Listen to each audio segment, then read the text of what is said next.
The restaurant was alive with the usual Friday night energy. Waiters weaving through tables, glasses clinking, the low hum of conversations rising and falling like background music. Yet for Emma, all of it felt distant, muffled, as if she were watching life unfold through a glass wall.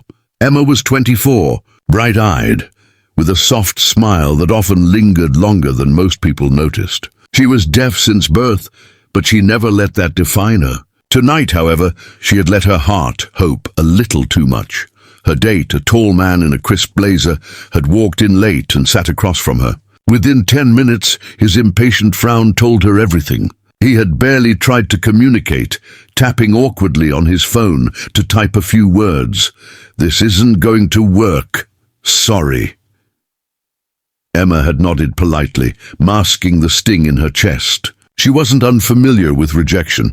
She had faced it in classrooms, workplaces, even in casual friendships. But something about being dismissed so quickly, as if she were an inconvenience, carved deeper than usual tonight. Her date excused himself with a half-hearted smile and left. Just like that. Emma sat there staring at the untouched glass of water, willing herself not to cry in public. She straightened her posture, pretending she was simply waiting for someone. But inside, her heart whispered, "Why am I never enough?" At the next table, a man had been quietly watching. He was in his early 30s, broad-shouldered, but with a kind face that softened when he looked at the little girl sitting beside him. His daughter, maybe 7 or 8, had chocolate ice cream smeared across her grin. He laughed gently as she waved her spoon around like a magic wand. And then he noticed Emma. He had seen the awkward exchange, the man leaving, and the way Emma now stared at her lap, fighting her own disappointment. His daughter tugged at his sleeve, whispering something, and he nodded. Then he turned his chair slightly, caught Emma's eye, and did something that made her breath hitch. He signed. His hands moved with clarity and warmth. "You deserve better." Emma blinked. For a moment she thought she had imagined it. But no, the man's eyes were steady, sincere and kind. His daughter watched curiously, clearly proud of her father. Emma's lips curved into the smallest smile, the kind that carried both surprise and relief. She signed back, hesitant at first. "You know sign language?" The man nodded. "My daughter. She lost her hearing when she was 3. We learned together." Emma's gaze shifted to the little girl, who now shyly raised her hands and signed, "Hi." Emma couldn't help but laugh, a soundless laugh, but one that brightened her entire face. She signed back, "Hi, you're beautiful." The girl beamed, ice cream and all. The father gestured toward the empty chair across from him. "Join us." For the first time that night, Emma hesitated not out of fear but hope. She slid her bag over her shoulder, walked the short distance, and sat with them. What began as polite conversation quickly unraveled into something deeper. They shared stories, Emma about growing up navigating a world that rarely slowed down for her. The father about raising his daughter after his wife left when the girl was still a toddler. He spoke not with pity, but with respect. He didn't look at Emma as fragile or incomplete. He asked about her passions, painting, reading, hiking, and listened with genuine interest. His daughter chimed in often, proudly showing Emma her growing vocabulary in sign language. Emma found herself laughing, truly laughing, forgetting the sharp ache of rejection that had filled her only minutes earlier. The little girl, eyes wide with innocence, suddenly asked Emma, "Do you have someone who makes you happy?"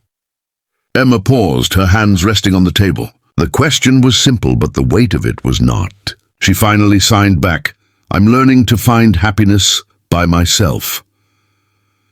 The father watched her closely, and in that moment, Emma felt something shift. Not romance, not yet. Something purer, something sturdier. A sense of being seen, not as someone to fix, but as someone already whole. Hours passed unnoticed. The restaurant thinned out, chairs stacked against walls, lights dimmed. Finally, the father glanced at his watch and chuckled.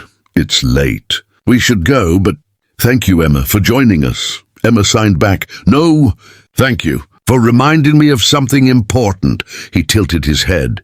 "What's that?" Her hands moved slowly, deliberately. That kindness still exists.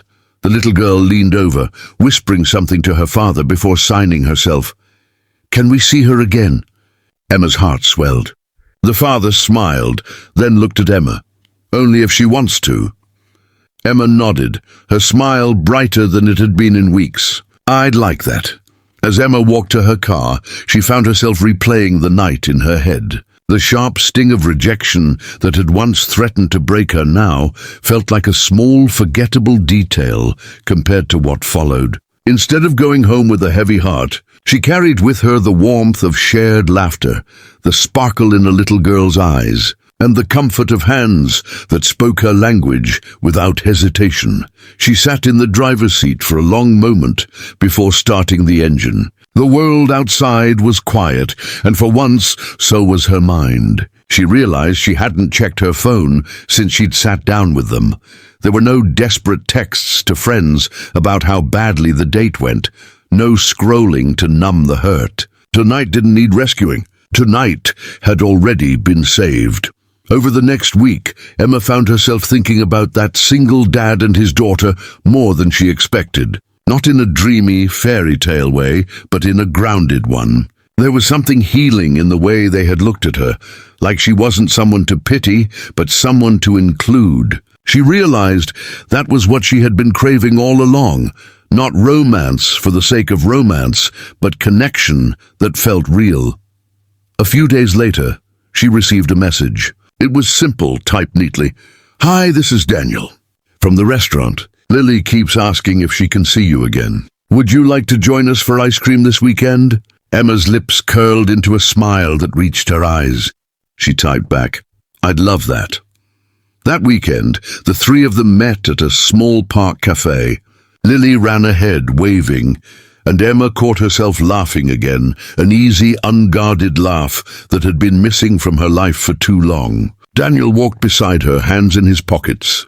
And for the first time in years, Emma didn't feel like she was walking alone. As the sun dipped low and painted the sky in shades of orange and pink, Emma realized something profound. Life had a way of closing doors she thought she wanted, like that blind date. But sometimes, just a table away, it opened a window to something far more meaningful.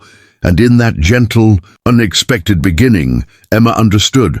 She hadn't just been told she deserved better. She was finally living it.